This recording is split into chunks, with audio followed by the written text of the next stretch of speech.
In the winter of 1857, 4 women vanished from a remote Mormon settlement in Utah Territory without leaving a single footprint in the snow.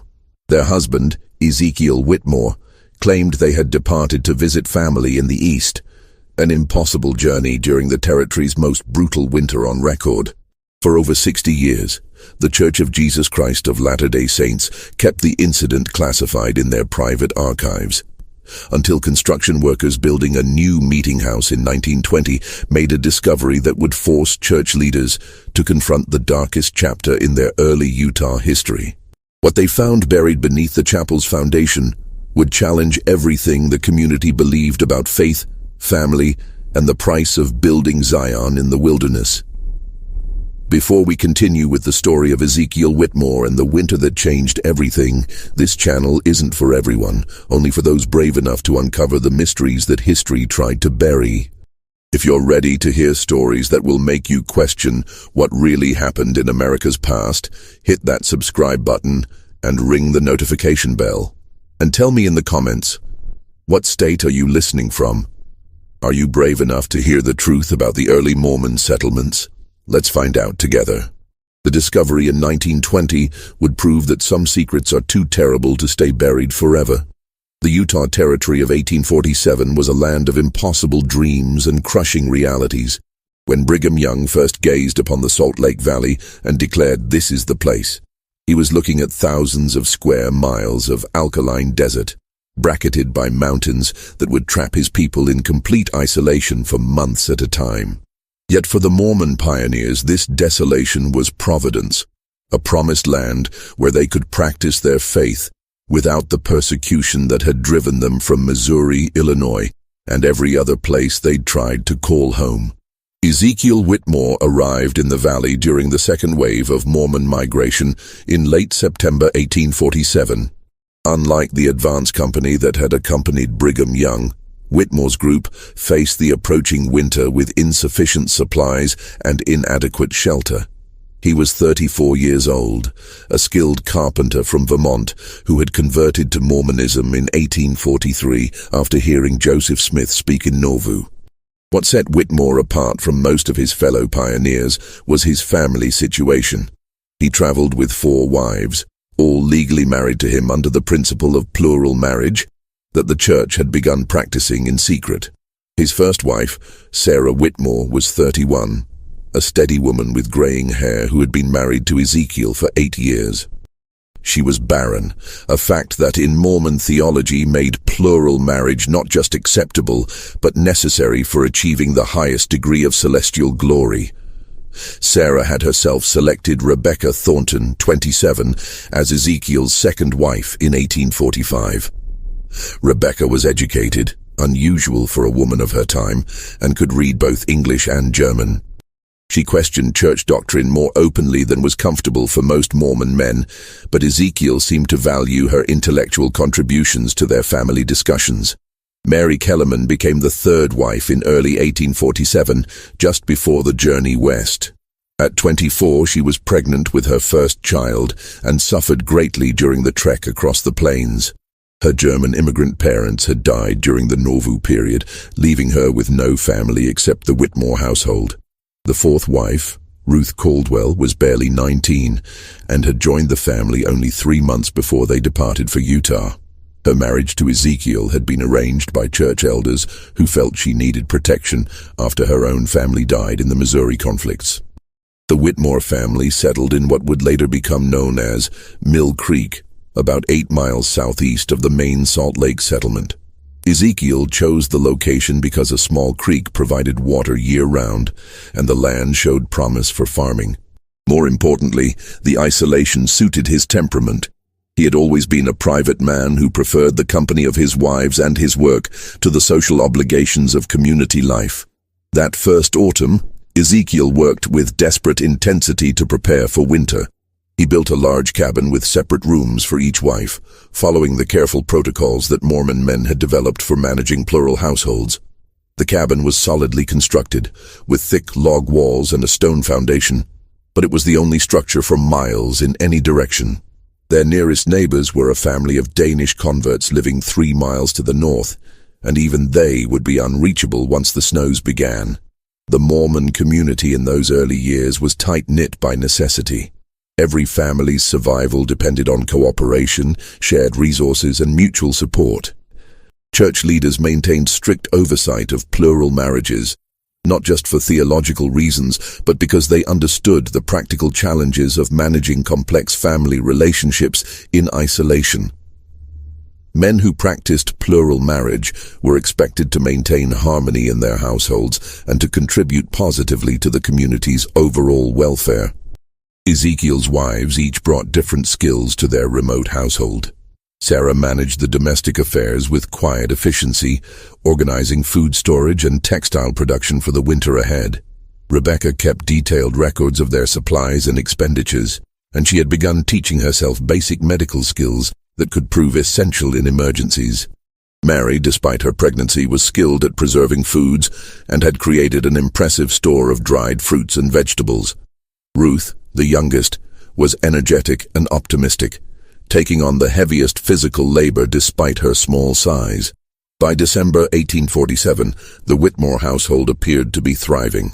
Church records show that Ezekiel made regular trips to the main settlement to trade goods and attend meetings. His wives were described by visitors as healthy, well-dressed, and remarkably harmonious for a plural family. Bishop William Curtis, who visited the cabin in early December, later wrote in his journal that the Whitmore family seemed blessed with unusual unity and prosperity, a testament to righteous living and proper order in the home. What Bishop Curtis didn't mention in his official journal, but confided to his private diary, was something that troubled him about the visit. The four women seemed almost too harmonious, finishing each other's sentences and moving in an eerily synchronized way that reminded him of a single mind inhabiting multiple bodies. He noted that they all bore similar marks on their wrists, small, deliberate cuts that they claimed came from kitchen accidents, but which all appeared to be the same age and depth. The winter of 1847-1848 was severe even by Utah standards. Snow began falling in mid-November and continued intermittently through March. The temperature dropped to 20 below zero multiple times, and the wind howled across the valley with such force that it could knock a grown man off his feet. For families living in the main settlement, the winter was challenging but manageable. For isolated families like the Whitmores, it was a test of preparation, faith, and endurance. The last confirmed sighting of all four Whitmore women together was on December 19, 1847, when a group of men from the main settlement passed by the cabin while hunting. They reported seeing smoke from the chimney and briefly spoke with Sarah and Rebecca, who appeared at the door to accept a gift of fresh deer meat. The women thanked them politely but declined an invitation to send someone back to the settlement for Christmas services, saying they planned to hold their own family worship. What happened next would puzzle investigators for decades and create the most persistent mystery in early Mormon Utah history. The first sign that something was wrong came on January 8, 1848, when Ezekiel Whitmore appeared at the main settlement asking to speak privately with Bishop Curtis. Those who saw him that day described a man who appeared to have aged years in just 3 weeks. His clothes were disheveled, his beard unkempt, and his eyes held what one witness called the look of a man who had seen too much. In the privacy of the bishop's cabin, Ezekiel explained that his wife Sarah had received a revelation directing her to travel east to care for her sick sister in Missouri. He said she had felt the calling so strongly that she couldn't wait for spring, and had departed with a small group of travelers who had passed through their area. Bishop Curtis was immediately suspicious.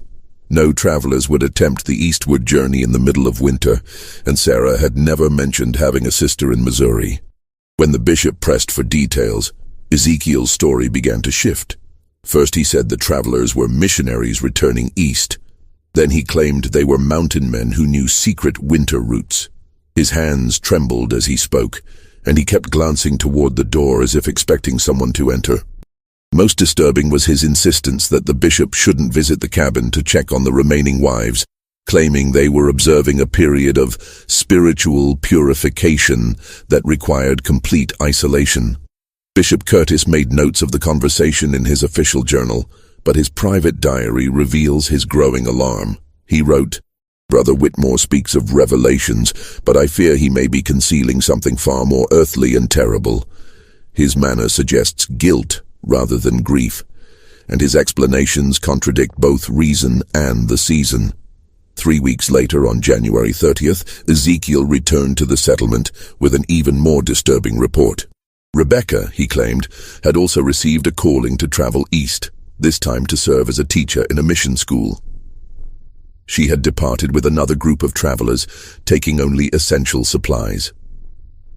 The bishop demanded to know what travelers could possibly be moving through Utah territory in February, and Ezekiel's response was rambling and incoherent, filled with references to God's mysterious ways and trials of faith. This time, Bishop Curtis insisted on visiting the cabin to speak with the remaining wives. Ezekiel became agitated, claiming that Mary and Ruth were too ill to receive visitors, suffering from a fever that could be contagious. He promised to bring them to the settlement as soon as they recovered, but the bishop's suspicions had grown too strong to ignore. On February 3rd, Bishop Curtis organized a group of 5 men to visit the Whitmore cabin. The journey through the snow-covered hills was treacherous, taking most of the day despite the relatively short distance. When they arrived at the cabin, they found Ezekiel alone, sitting by a fire that seemed insufficient to heat the large structure. He greeted them with nervous courtesy, but his explanations about his wives' whereabouts had changed again. Now he claimed that Mary and Ruth had both recovered from their illness and decided to join Sarah and Rebecca in the east. He said they had departed just 2 days earlier, traveling with a group of trappers who had promised to escort them safely to civilization. The bishop asked to see the women's personal belongings, and Ezekiel showed them several rooms that appeared to have been hastily cleared out. Clothing, books, and personal items were gone, but the bishop noticed that heavy items like furniture and cooking implements remained, unusual for women making a permanent departure. More troubling were the signs of recent digging behind the cabin. Ezekiel explained that he had been working on an expansion of the root cellar, preparing for the next winter. But the ground was frozen solid, and the amount of disturbed earth seemed far greater than necessary for a simple food storage area. When one of the men commented on the difficulty of digging in frozen ground, Ezekiel's response was sharp and defensive, claiming that God's work requires dedication even in the hardest conditions. The visiting party spent the night in the cabin, and several of them later reported feeling deeply unsettled by the experience. The building was too quiet, they said, with none of the subtle sounds that indicated the presence of women. No rustling of skirts, no soft conversations, no feminine touches in the daily routines. Ezekiel served them a meal that seemed to consist entirely of preserved foods, despite the fact that fresh bread and dairy products should have been available if women had been managing the household recently. Most disturbing was an incident that occurred during the night. Thomas Garrett, one of the visiting men, was awakened by what he described as the sound of weeping, faint but distinct, coming from somewhere beneath the cabin. When he mentioned this to the others in the morning, they dismissed it as wind or settling timber, but Garrett remained convinced that he had heard human voices in distress. The bishop's party departed the next morning with more questions than answers. In his private journal, Bishop Curtis wrote, "I fear that Brother Whitmore may have committed acts that will bring shame upon our people and our faith.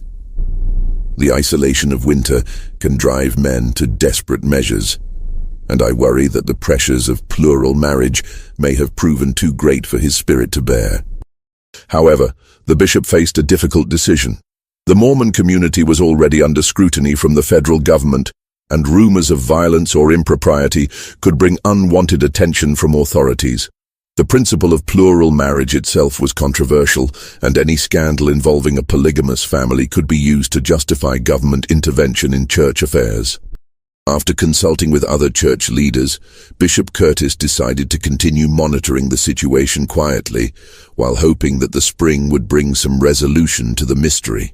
Throughout the remaining winter months, Ezekiel made regular appearances at the settlement, always alone and increasingly gaunt. He claimed to be in regular correspondence with his wives, receiving letters that confirmed their safe arrival in the East and their happiness in their new circumstances. But he could never produce these letters, claiming they were too personal to share, or that he had accidentally destroyed them in the fire. Members of the community began to whisper among themselves. Some believed that Ezekiel had indeed sent his wives away, perhaps because he could no longer support them, or because the isolation had created unbearable tensions in the household. Others suspected something far more sinister, pointing to his erratic behavior and the inconsistencies in his stories.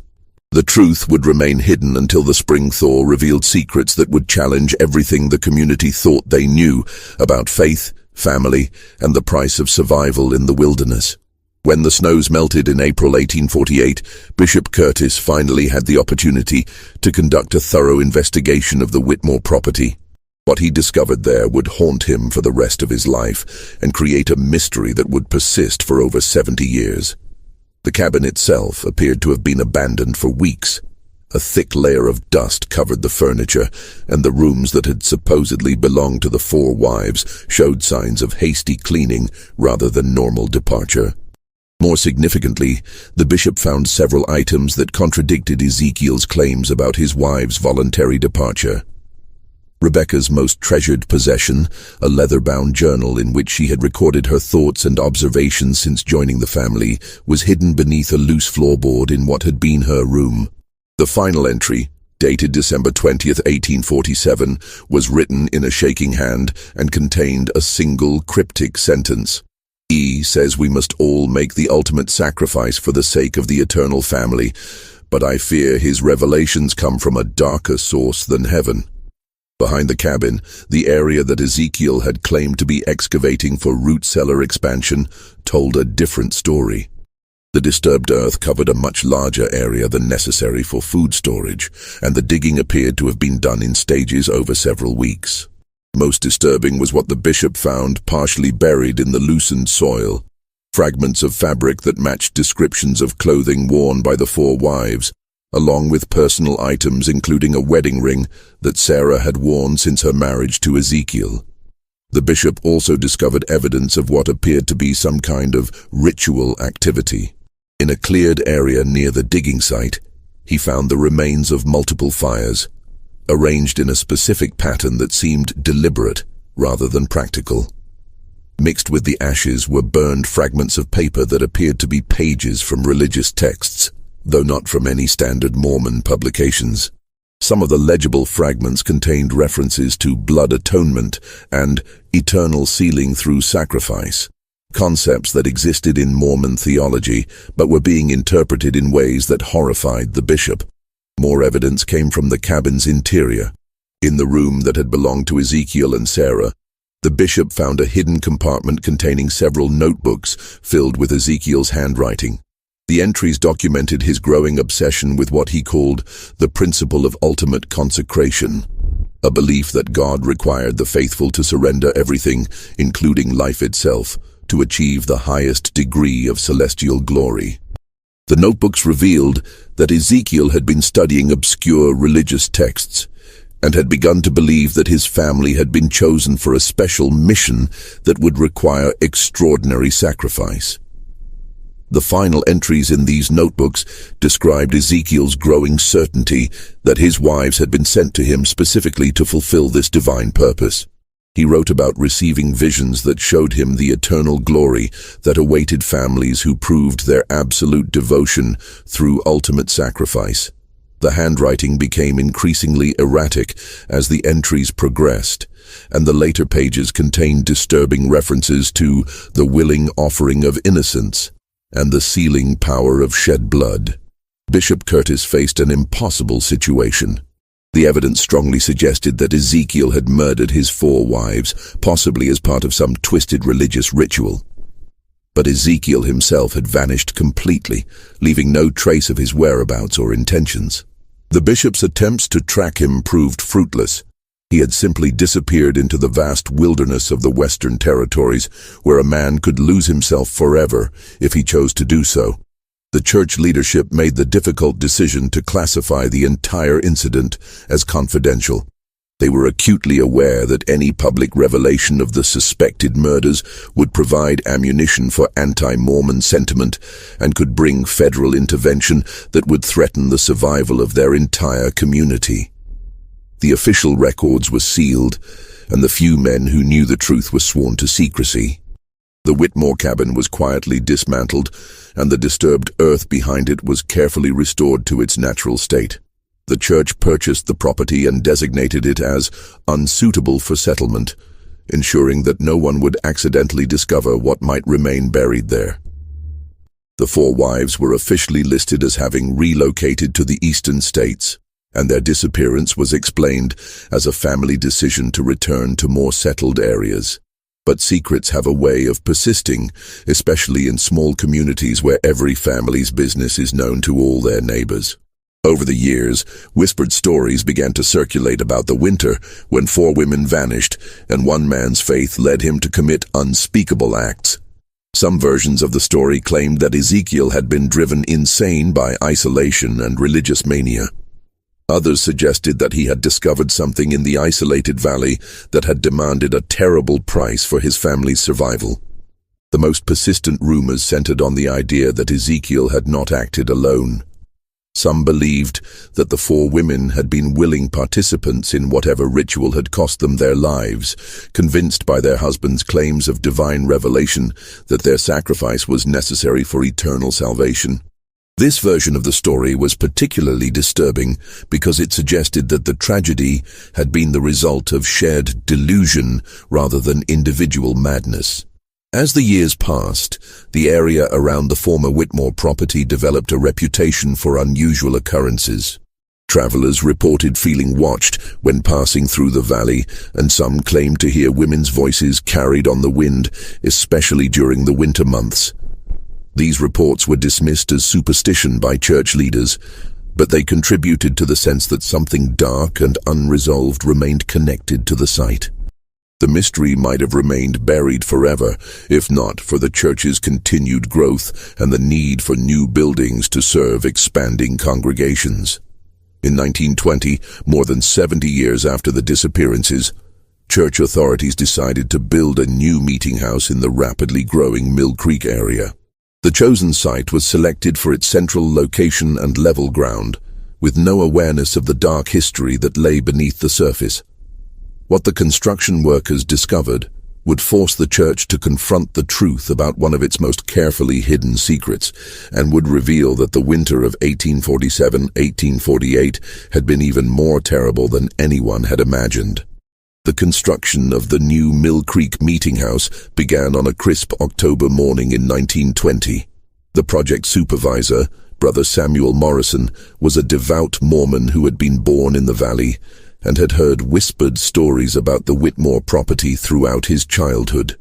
But like most members of his generation, he dismissed these tales as folklore that had grown in the telling over the decades. The construction crew began excavating the foundation on October 15th, working with steam-powered equipment that made quick work of the rocky soil. For the first 2 days, the work proceeded normally, with nothing more unusual than the occasional discovery of old horseshoes or pieces of rusted metal that marked the site's history as grazing land. On the third day, Brother Morrison's crew made their first disturbing discovery. About 4 feet below the surface, they uncovered what appeared to be a deliberately constructed stone chamber, roughly 8 feet square and lined with carefully fitted rocks. The chamber had been sealed with a flat stone cover, and when they lifted it, they found a collection of objects that seemed to have been placed there intentionally as some kind of burial cache. The objects included 4 sets of women's clothing, neatly folded and arranged in separate piles. Each set consisted of a dress, undergarments, shoes, and personal effects like combs, mirrors, and jewelry. Most significantly, each pile contained a small leather purse with identification papers and personal documents that clearly belonged to Sarah, Rebecca, Mary, and Ruth Whitmore. The preservation was remarkable, protected by the dry conditions and stone construction, and the items appeared to be in the same condition as when they were placed in the chamber. Brother Morrison immediately contacted Bishop Harold Stevenson, the current leader of the Mill Creek Ward. Bishop Stevenson was young and had no knowledge of the Whitmore incident, but he recognized the significance of the discovery and contacted church headquarters in Salt Lake City. Within hours, a team of church officials arrived at the construction site, led by Elder James Tanner, a member of the Quorum of the 12, who had access to the church's confidential historical archives. Elder Tanner's examination of the documents found in the stone chamber confirmed what the older church leaders had long suspected. The papers included letters written by each of the 4 wives, apparently composed shortly before their deaths, and intended as final messages to family members they would never see again. The letters were haunting in their acceptance of what they described as their calling to eternal glory through ultimate sacrifice. Sarah's letter, written in her characteristic careful script, expressed gratitude for her selection by divine providence to participate in the sealing ordinance that would bind our family together throughout eternity. Rebecca's letter was longer and more theologically complex, containing references to obscure doctrines and her belief that the shedding of innocent blood in righteousness would open the doors of celestial glory for all who participated in willing submission to God's will. Mary's letter was the most heartbreaking, filled with references to her unborn child and her faith that the sacrifice of 2 lives would count as double offering in the eyes of the Lord. Ruth's letter was the shortest, consisting mainly of expressions of love for her family and her excitement about joining the eternal family in the most sacred way possible. The letters made it clear that the 4 women had not been murdered against their will, but had participated willingly in what they believed to be a sacred ritual. This revelation was almost more disturbing than the alternative, suggesting that Ezekiel had successfully convinced his wives that their deaths were necessary for their eternal salvation. Elder Tanner immediately ordered the construction to be suspended and contacted the church's historical department to locate the sealed files related to the Whitmore incident. What they found in those files painted a more complete picture of the tragedy, but also raised new questions that would prove even more troubling. The sealed files contained Bishop Curtis's complete investigation notes, including details that had never been shared with other church officials. Among these was the bishop's discovery of additional evidence that suggested the Whitmore tragedy had not been an isolated incident. References in Ezekiel's notebooks mentioned correspondence with other Mormon men who had received similar revelations about the necessity of ultimate sacrifice for their families. Most disturbing was a letter that Bishop Curtis had intercepted in 1849, addressed to Ezekiel at a remote mining camp in Nevada Territory. The letter, signed only with the initials J.M., contained coded references to the completion of the work and expressed satisfaction that the sealing had been accomplished according to the pattern revealed to us. The letter also mentioned that the others who received the same calling had fulfilled their obligations with equal faith and devotion. This evidence suggested that Ezekiel had not acted alone, but had been part of some kind of secret group within the early Mormon community that had developed extreme interpretations of church doctrine. The group apparently believed that the ultimate expression of faith required the sacrifice of family members, and that such sacrifices would guarantee exaltation in the celestial kingdom. Elder Tanner's team began a careful review of early church records, looking for other unexplained disappearances or unusual incidents that might be connected to this secret group. What they found was a pattern of missing persons cases and unexplained family tragedies that had been scattered across the early Mormon settlements but had never been connected to each other. Between 1847 and 1855, at least 12 Mormon families had reported the disappearance of family members under circumstances similar to the Whitmore case. In each instance, the missing persons were reported to have departed for the East or received callings to serve missions in distant locations. In most cases, the reports were made by male family members who claimed to have received revelations directing them to allow their wives or children to leave for spiritual purposes. The pattern was subtle enough that it had never been detected by church authorities at the time, but viewed together, the cases suggested a coordinated effort by a secret group to carry out what they believed to be sacred killings. The victims were predominantly women and children, and the perpetrators were men who had been noted for their exceptional devotion to church doctrine and their leadership roles in their local communities. Most chilling was the discovery that several of the men involved in these disappearances had maintained correspondence with each other, sharing theological justifications for their actions and encouraging each other in their divine calling. The letters revealed that the group had developed an elaborate theological framework for their beliefs, drawing on obscure passages from Mormon scripture and early church teachings to justify their actions. The group apparently believed that the practice of plural marriage was only the beginning of a higher law that would ultimately require the sacrifice of family members to achieve complete consecration to God. They saw themselves as pioneers of a more advanced form of religious devotion that would eventually be revealed to all faithful Mormons as the ultimate requirement for celestial glory. As Elder Tanner's investigation continued, the scope of the conspiracy became increasingly clear. The secret group appeared to have included prominent church members from across the Utah Territory, including some who had held significant leadership positions. The group had operated with careful coordination, sharing information about their activities and providing mutual support for their beliefs.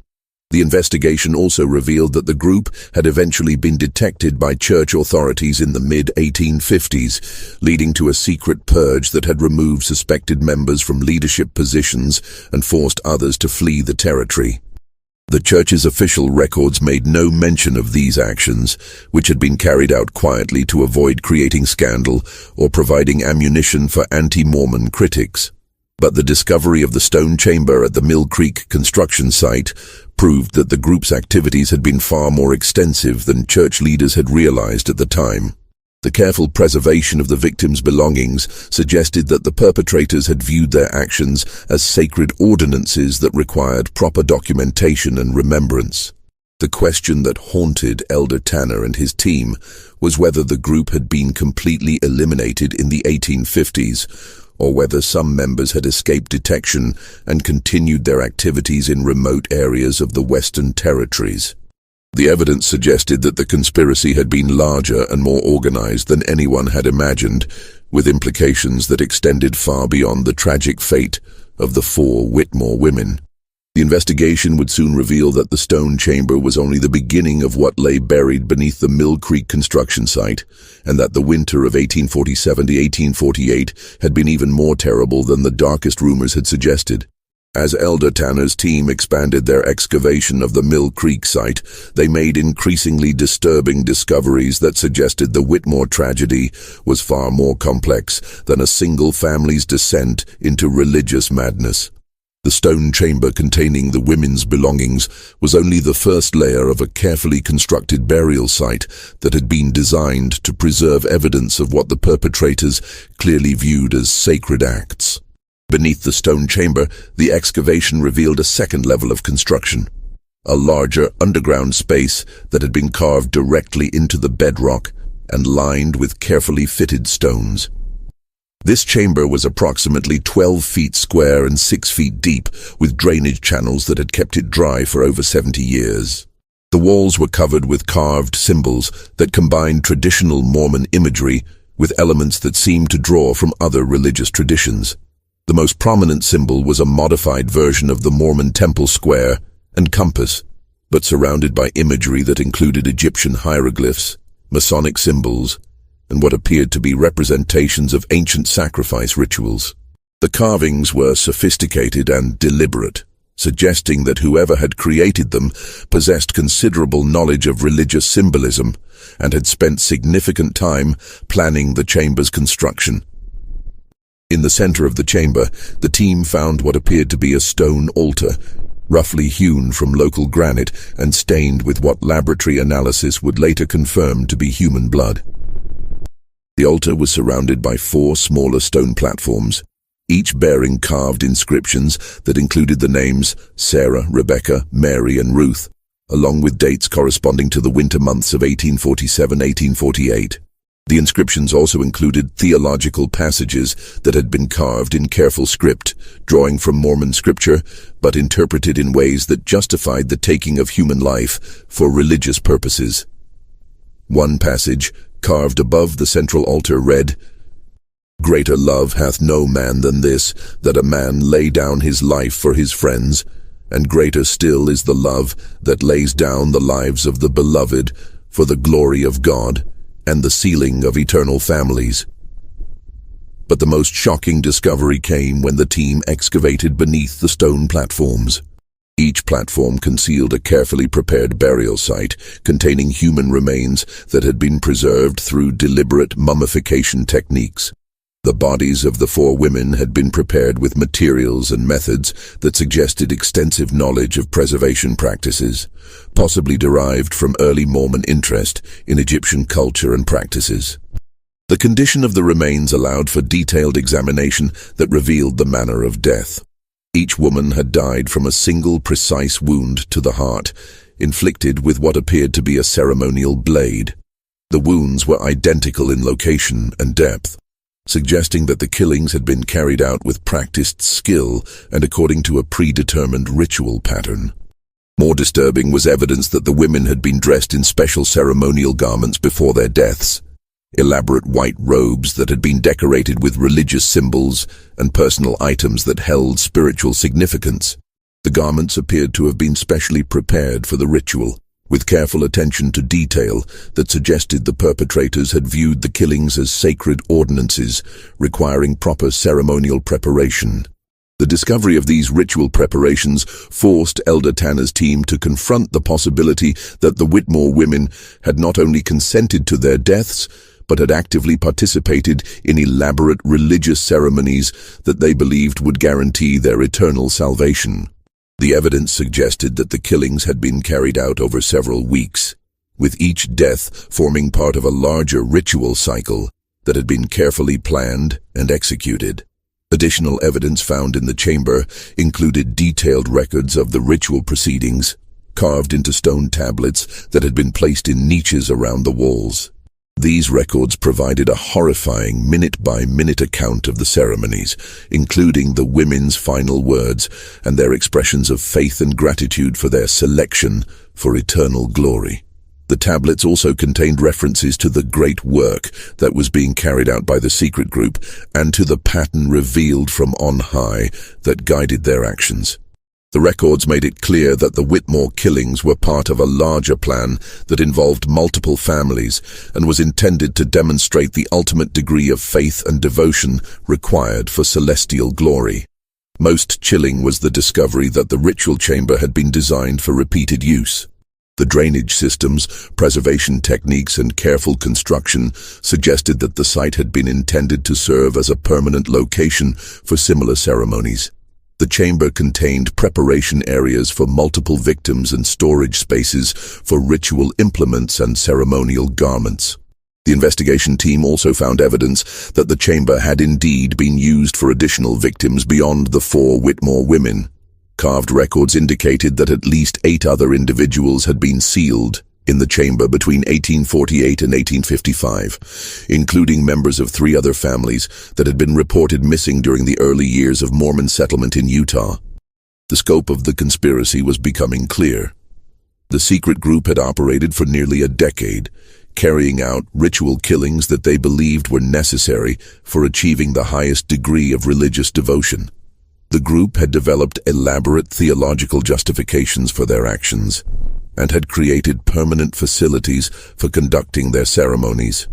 Elder Tanner's team faced a crisis that threatened to expose the darkest chapter in Mormon history. The evidence they had uncovered proved that a secret group within the early church had carried out systematic ritual murders, possibly involving dozens of victims over several years. The implications for the church's reputation and the faith of its members were staggering. The investigation also revealed that the group had maintained detailed records of their activities, including lists of potential victims and plans for expanding their operations. The records suggested that the conspiracy had been far more organized and extensive than anyone had imagined, with cells operating in multiple settlements across the Utah Territory. Most disturbing was evidence that some members of the secret group had held positions of authority within the church hierarchy, using their access to confidential information to identify potential victims and to cover up their crimes. The group had apparently used their knowledge of church doctrine and their positions of trust to convince victims that their deaths were necessary for eternal salvation. The investigation team realized that they were uncovering not just a series of isolated crimes, but evidence of a systematic conspiracy that had operated within the highest levels of the early Mormon Church. The implications were so serious that Elder Tanner immediately contacted the church's first presidency to report his findings and to request guidance on how to proceed. The decision that would be made in the coming days would determine whether the truth about the Whitmore tragedy and the larger conspiracy would ever be revealed to the public, or whether it would be buried once again to protect the church from scandal and persecution. But as Elder Tanner's team continued their excavation, they began to suspect that the underground chamber held even more terrible secrets that would make the choice between truth and concealment even more difficult. The final phase of Elder Tanner's investigation began when his team discovered a hidden passage leading from the main ritual chamber to an even deeper level of construction. The passage was narrow and had been carefully concealed behind a false wall, suggesting that it led to the most secret part of the underground complex. What they found in this deeper chamber would reveal the true scope of the conspiracy and the identity of its leadership. The deeper chamber was smaller than the ritual space above, but it had been constructed with even greater care and attention to detail. The walls were lined with carefully fitted stones that had been carved with intricate religious symbols, and the ceiling was supported by precisely cut archways that demonstrated advanced engineering knowledge. This was clearly the inner sanctum of the secret group, the place where their most important meetings and ceremonies had been conducted. In the center of the chamber, the team found a stone table that had been carved with extraordinary precision. The table's surface was covered with detailed maps of the Utah Territory, showing the locations of Mormon settlements and marking specific sites that had been designated for the group's activities. The maps included detailed notes about the families living in each settlement, with particular attention to households that might provide suitable victims for their rituals. The most shocking discovery was a series of stone tablets that contained the complete theological framework developed by the secret group to justify their actions. These tablets revealed that the group had been led by a man named Jeremiah Blackwood, who claimed to have received direct revelations from Joseph Smith himself, directing him to establish what he called the Order of Eternal Sacrifice. According to the tablets, Blackwood had been present at some of Joseph Smith's private meetings in Nauvoo and had developed an extreme interpretation of the prophet's teachings about eternal families and celestial marriage. Blackwood believed that the ultimate test of faith required families to demonstrate their willingness to sacrifice everything, including life itself, to prove their devotion to God and to secure their eternal exaltation. The tablets contained detailed instructions for identifying suitable families for participation in the order's rituals. The criteria included strong faith, isolated living situations, and family structures that would not be immediately missed by the broader community. Polygamous families were particularly targeted because their complex relationships and frequent travel made disappearances easier to explain and conceal. Ezekiel Whitmore had been recruited into the order during the winter of 1846-1847, while the Mormon community was preparing for their exodus to the west. The tablets revealed that Blackwood had identified Ezekiel as an ideal candidate because of his deep religious convictions, his isolated temperament, and his plural marriage to 4 women who had no close family connections in the Mormon community. The recruitment process had been gradual and carefully orchestrated. Blackwood had begun by sharing what he claimed were secret revelations about the higher laws of celestial marriage, gradually introducing Ezekiel to increasingly extreme theological concepts. By the time the Whitmore family departed for Utah, Ezekiel had been fully indoctrinated into the order's beliefs and had committed to carrying out the ritual sacrifice of his wives during their first winter in the territory. The tablets also revealed that the order had established similar operations in multiple Mormon settlements across the West. Each cell was led by a trusted member who had been personally recruited by Blackwood, and who was responsible for identifying potential victims and carrying out the ritual killings. The cells operated independently, but maintained communication through a network of coded letters and secret meetings. The ritual chamber beneath the Mill Creek site had been one of several permanent facilities established by the Order for conducting their ceremonies. Similar chambers had been constructed near other Mormon settlements, each designed to preserve evidence of the rituals for what the Order believed would be the eventual recognition of their practices as legitimate religious ordinances. The tablets contained detailed accounts of the specific rituals that had been carried out in the Mill Creek chamber. The ceremonies had followed a precise pattern that had been developed by Blackwood based on his interpretation of ancient sacrifice practices and early Mormon temple rituals. Each ceremony had lasted several days and had included elaborate preparations, theological instruction, and final rituals that the participants believed would seal their eternal families together in the highest degree of celestial glory. The account of the Whitmore family's final days was preserved in horrifying detail. The ritual had begun on December 20th, 1847, with Sarah's voluntary participation in a ceremony that she believed would ensure her family's eternal exaltation. Each of the other wives had participated in turn over the following weeks, with the final ceremony involving Ruth taking place on February 15th, 1848. The tablets described how each woman had spent her final days in prayer and preparation, convinced that her sacrifice would open the doors of celestial glory for her entire family. They had written letters to family members, prepared their burial garments, and participated in elaborate ceremonies that they believed were sacred ordinances revealed directly from God. Most disturbing was the revelation that the women had not only consented to their deaths, but had actively encouraged each other to participate in the rituals. The tablets contained their recorded conversations, showing how they had strengthened each other's faith and had expressed excitement about their calling to eternal glory through ultimate sacrifice. The investigation team also discovered evidence that the Order had planned to expand their operations significantly. The tablets contained lists of dozens of additional families that had been targeted for recruitment, along with detailed plans for establishing new ritual sites across the Western Territories.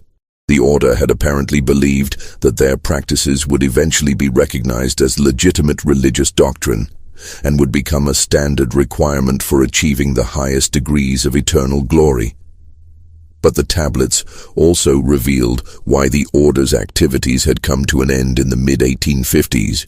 Church authorities had begun to detect the pattern of disappearances and had launched a secret investigation that had identified several Order members. The investigation had been led by Brigham Young himself, who had recognized the threat that the Order posed to the survival of the Mormon community in Utah. The church's response had been swift and decisive.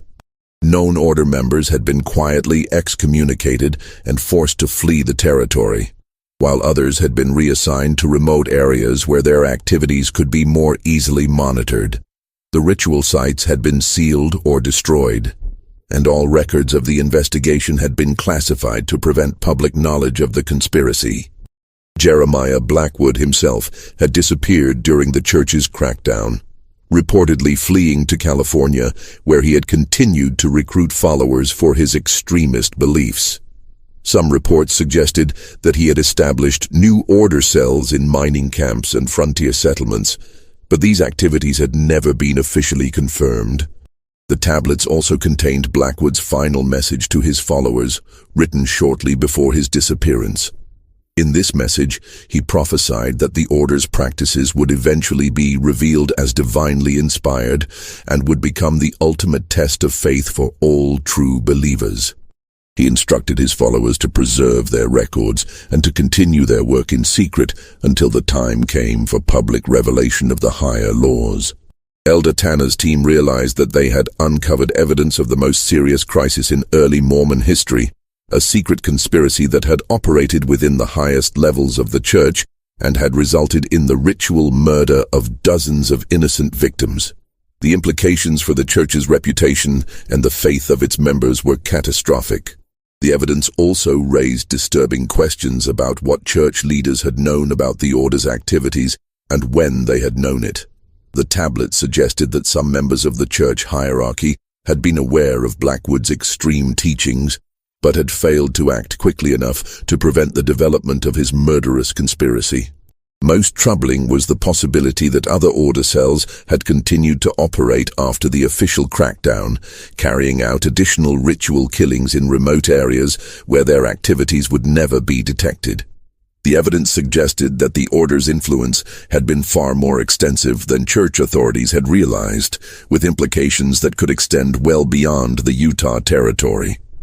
As Elder Tanner prepared his final report on the investigation, he faced an impossible choice. The evidence he had uncovered proved that a secret group within the early Mormon church had carried out systematic ritual murders, possibly involving hundreds of victims over nearly a decade. The truth about the order of eternal sacrifice would expose the darkest chapter in Mormon history and could destroy the faith of millions of believers worldwide. But the alternative, concealing the evidence and allowing the victims to remain forgotten, was equally unthinkable. The families of Sarah, Rebecca, Mary, and Ruth Whitmore, along with all the other victims of the order's rituals, deserved to have their stories told and their deaths acknowledged. The decision would ultimately rest with the church's highest authorities, but Elder Tanner knew that whatever choice was made would have consequences that would echo through generations of Mormon believers and would shape the church's relationship with its own history for decades to come. The meeting that would determine the fate of Elder Tanner's investigation took place in the First Presidency's private chambers on November 15, 1920. Present were President Heber J. Grant, his counselors, and the most senior members of the Quorum of the 12 Apostles.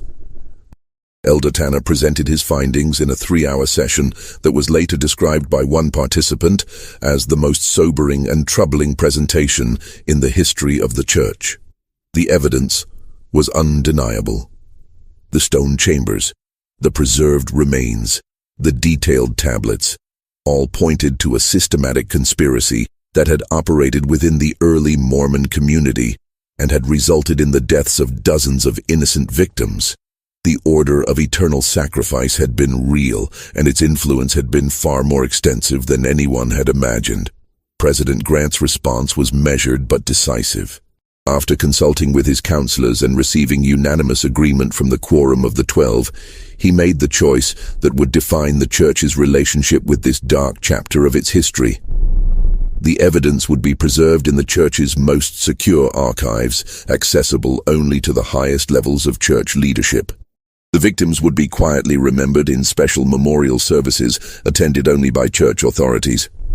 But the truth about the order of eternal sacrifice would never be revealed to the public. The decision was justified on multiple grounds. Public revelation of the conspiracy would provide ammunition for anti-Mormon critics and could undermine the faith of millions of believers who had dedicated their lives to the church. The evidence also suggested that the order had been successfully eliminated in the 1850s, meaning that there was no ongoing threat to public safety. Most importantly, the victims and their families had suffered enough.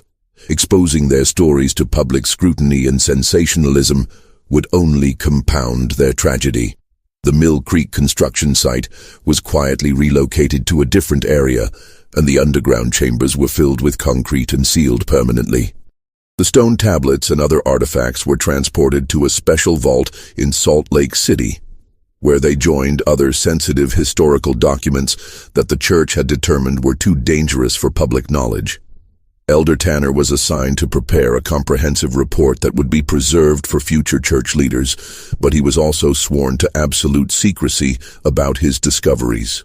The few construction workers and church officials who had been involved in the investigation were transferred to distant assignments and were required to sign binding agreements never to discuss what they had witnessed. The official explanation for the construction delays at Mill Creek was unexpected geological conditions that required engineering modifications to the building plans.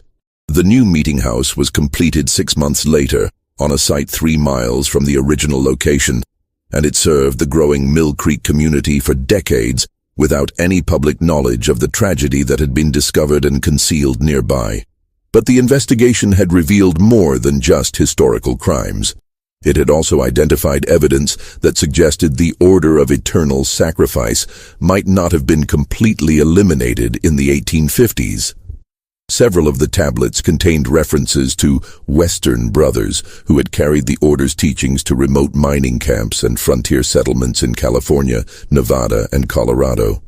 These references suggested that some order members had escaped the church's crackdown and had continued their activities in areas beyond church authority. President Grant quietly authorized a follow-up investigation to determine whether any order cells remained active in the Western territories.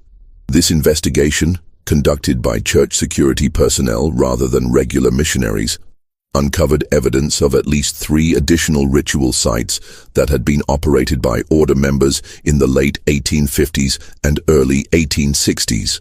The most disturbing discovery came from a mining camp near Virginia City, Nevada, where investigators found the remains of a ritual chamber that appeared to have been used as recently as 1875. The evidence suggested that some order members had continued their activities for nearly 30 years after the official crackdown, adapting their methods to the more transient populations of mining communities where disappearances were less likely to be investigated. This ongoing threat required immediate action, but it also created additional complications for church authorities. Any investigation of order activities in non-Mormon communities would risk exposing the conspiracy and would require cooperation with federal authorities who might use the information to justify renewed persecution of the Mormon Church. The solution was a secret program that operated for nearly 2 decades, using church resources to identify and eliminate remaining order cells without revealing their existence to public authorities. Church agents worked quietly to locate suspected order members, gather evidence of their activities, and either convince them to cease their operations or arrange for their removal from positions where they could cause further harm. The program was successful in identifying and disrupting at least 6 remaining order cells, but it also revealed the true scope of the original conspiracy. Evidence suggested that the Order of Eternal Sacrifice had operated in at least 15 different locations across the western United States and had been responsible for the deaths of more than 200 victims between 1847 and 1875. The final order cell was eliminated in 1895 when church agents located the aging Jeremiah Blackwood himself, living under an assumed name in a remote mining camp in the Colorado Territory. Blackwood, then in his 70s, had continued to practice his extreme beliefs and had recruited a small group of followers who had carried out at least 12 additional ritual killings over the previous decade. Blackwood's capture and the seizure of his extensive records marked the end of the Order of Eternal Sacrifice as an active threat. But it also provided church authorities with the complete picture of the conspiracy for the first time. The records revealed that the order had been far more organized and influential than anyone had realized, with connections to other extremist religious groups and evidence of influence on early Mormon theology that extended far beyond the Utah Territory. The church's secret campaign against the order was never acknowledged publicly, and the vast majority of Mormon believers remained unaware that such a conspiracy had ever existed within their community. The victims of the order's rituals were remembered only in private ceremonies attended by church authorities, and their names were added to confidential memorial records that honored their sacrifice while concealing the circumstances of their deaths. Elder Tanner completed his service to the church with distinction, never revealing what he had discovered beneath the Mill Creek construction site. He lived to be 93 years old, taking the secret of the Order of Eternal Sacrifice to his grave. His personal papers, sealed after his death in 1963, contained only a brief reference to the most difficult investigation of my life and a prayer that the victims of extreme faith would find peace in the eternal glory they sought through such terrible means. The stone chambers beneath Mill Creek remain sealed today, their contents preserved as evidence of one of the darkest chapters in American religious history. The truth about Ezekiel Whitmore and his 4 wives, along with the hundreds of other victims of the Order of Eternal Sacrifice, continues to rest in the church's most secure archives, known only to a select few who bear the burden of this terrible knowledge. Modern church authorities have occasionally debated whether the time has come to reveal the truth about the order, but each generation has ultimately concluded that the potential harm outweighs any benefit that might come from public disclosure. The victims of the order's extreme faith remain officially listed as early pioneers who departed for destinations unknown, their true fate concealed by more than a century of institutional secrecy. The Mill Creek area today is home to thriving suburban communities, shopping centers, and modern churches that serve thousands of faithful Mormon families. Few residents know that their neighborhood was once the site of ritual chambers where dozens of innocent people died in pursuit of eternal glory. The truth about the winter of 1847-1848, when 4 women vanished without leaving footprints in the snow, remains one of the most carefully guarded secrets in Mormon history. Whether that secret will ever be revealed, or whether it will remain buried forever beneath the weight of institutional protection and the passage of time, is a question that only future generations of church leaders will be able to answer. But the story of Ezekiel Whitmore and his 4 wives serves as a haunting reminder of the terrible consequences that can result when religious faith is twisted into justification for unspeakable acts, and when the pursuit of eternal glory leads to the destruction of innocent lives. The mystery that began with 4 missing women in a remote Utah cabin had revealed a conspiracy that challenged everything the Mormon community believed about their early history. And in the end, the choice between truth and concealment had shaped the church's relationship with its past in ways that continue to influence its leaders and believers more than a century later. Just when we thought we'd uncovered the complete truth about the Order of Eternal Sacrifice, new questions continue to emerge. If this story has given you chills, imagine what other secrets might be buried in America's religious history. Hit that like button if you believe some truths are too terrible to reveal, and subscribe to join our community of brave souls who aren't afraid to explore the darkest mysteries of our past. What do you think? Should the Mormon Church reveal the complete truth about the order, or are some secrets better left buried? Share this video with someone who can handle these dark revelations, and let me know in the comments what other religious mysteries you'd like us to investigate. The truth is out there, waiting for those courageous enough to seek it.